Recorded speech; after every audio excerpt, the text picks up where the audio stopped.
Mash অ্যানালাইসিসের এটা 1 number class. এই ক্লাসে আমরা ম্যাশ এবং সুপার ম্যাশ কি এটা জানার চেষ্টা করব। তো ম্যাশ এবং সুপার ম্যাশ এই দুইটার আগে আমাদের প্রথমে লুপ কি সেটা বুঝে নিতে হবে। লুপ হচ্ছে যে কোনো বদ্ধ পথকে লুপ বলে। তো পাশের এই যে সার্কিটটা আছে, আমরা যদি এখানে খেয়াল করি, এই জায়গায় V1, R1, R3 এই তিনটা নিয়ে একটা বদ্ধ পথ তৈরি হচ্ছে। তো আমরা এটাকে বললাম 1 নাম্বার লুপ, ঠিক আছে। তো যেহেতু এটা একটা বদ্ধ পথ, তাহলে এটা 1 নাম্বার লুপ। তারপরে R3, R2, V2 এই তিনটা মিলে একটা বদ্ধ পথ তৈরি হচ্ছে, দ্যাট মিনস এটাও একটা লুপ। তো এটাকে আমরা বললাম 2 নাম্বার লুপ। এরপরে V1, R1, R2, V2 এই যে এভাবে করে এটা পুরাটা একটা বদ্ধ পথ, ঠিক আছে। সো এটাকে আমরা একটা লুপ এভাবে করে চিন্তা করলাম, এটাকে আমরা 3 নাম্বার লুপ বললাম। দ্যাট মিনস এই যে চিত্র, এই চিত্রে টোটাল বদ্ধ পথ আছে 3টা, দ্যাট মিনস এখানে লুপও আছে 3টা। এরপরে ম্যাশ। ম্যাশ হচ্ছে a mesh is a loop.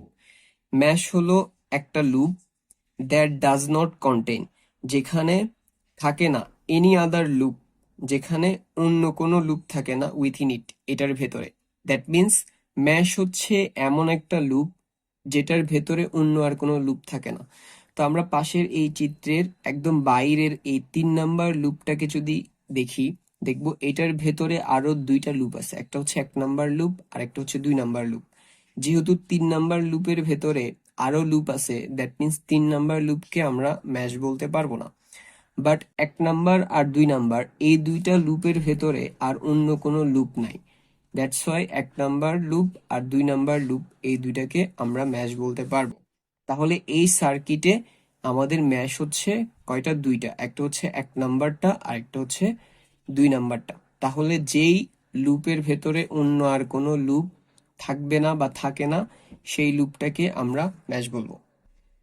এবার আমরা বুঝবো সুপার ম্যাশ।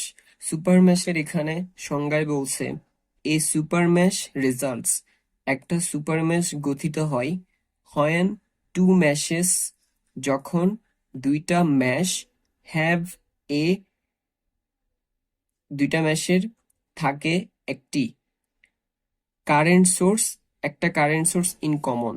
দ্যাট মিনস যখন দুইটা ম্যাশের একটা কারেন্ট সোর্স থাকে এবং সেটা কমন, দ্যাট মিনস দুইটা ম্যাশের একটা কমন কারেন্ট সোর্স থাকলে ওই দুইটা ম্যাশকে আমরা সুপার ম্যাশ বলতে পারবো। তো এই যে পাশের চিত্রটা আছে, এই চিত্রে আমরা প্রথমে ম্যাশ গুলো আইডেন্টিফাই করে নেই।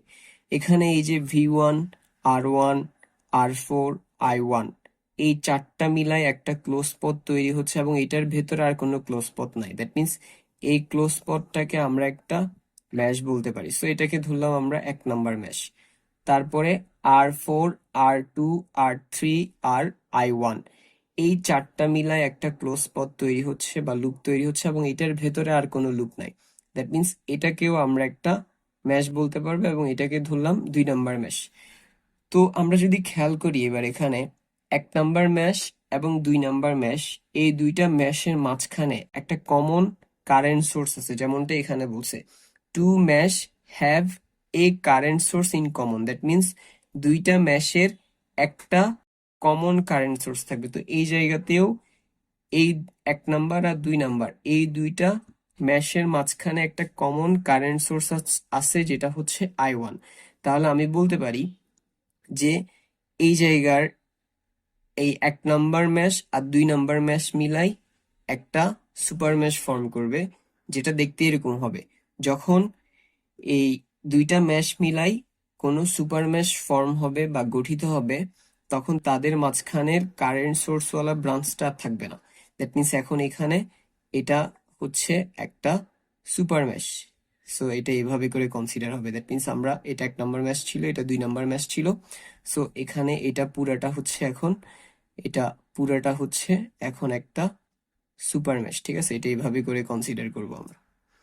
সো এটা পুরাটা এখন সুপার ম্যাশ। সো দুইটা ম্যাশের মাঝখানে একটা কারেন্ট সোর্স থাকায় দোনোটা ম্যাশ মিলাই একটা সুপার ম্যাশ ফর্ম করবে, যেটা দেখতে এমন হবে। এবং ওই কারেন্ট সোর্স ওয়ালা ব্রাঞ্চটা আমরা রাখবো না, সেটা না রেখে বা না চিন্তা করে আমরা সুপার ম্যাশটা তৈরি করব। সো এখন এখানে এই পুরা জায়গাটাই হবে একটা সুপার ম্যাশ, ঠিক আছে?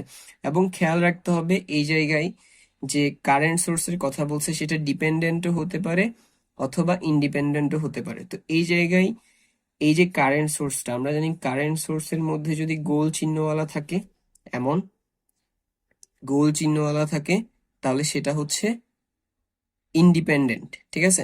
আর যদি আমরা জানি কারেন্ট সোর্সের মধ্যে এরকম চতুর্ভুজ চিহ্ন দিয়ে থাকে, তাহলে সেটা হচ্ছে ডিপেন্ডেন্ট। তো এই জায়গায় দুইটা ম্যাশের মাঝখানে ডিপেন্ডেন্ট থাক বা ইন্ডিপেন্ডেন্ট থাক, কারেন্ট সোর্স থাকলেই হবে। থাকলে আমরা সেটাকে একটা সুপার ম্যাশ হিসেবে চিন্তা করব। তাহলে এই জায়গায় আমাদের এটা পুরাটাই হচ্ছে এখন একটা সুপার ম্যাশ, কারণ এই দুইটা ম্যাশের মাঝখানে একটা কারেন্ট সোর্স ছিল। ঠিক আছে, দ্যাটস অল ফর টুডে।